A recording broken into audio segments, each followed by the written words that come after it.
Hey guys, in this video I'll show you how to create a QR code for Google Forms.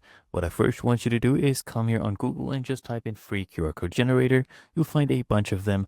But if you want, my suggestion, go for QR code-monkey.com. Okay, it's perfectly free and it works really well. I'll show you what to do.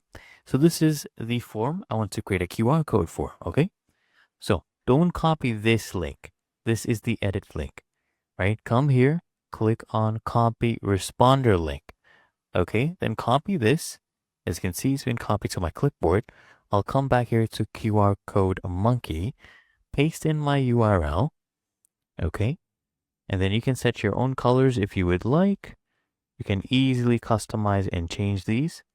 Okay, if you want to add a logo image, you can do that as well. You can even customize your design as you see fit.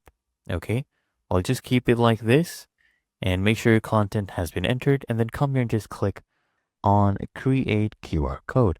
You can download it as a PNG, okay, SVG, PDF, EPS, anything like that. Just click on download PNG and the QR code will start being generated, and then we'll get an image being downloaded in just a few moments. As you can see, it has downloaded. Let me open this up in a new tab. So you can send someone this image. You can put it in a Word document, a PDF, okay, a flyer, anything like that. And it's really that easy and simple.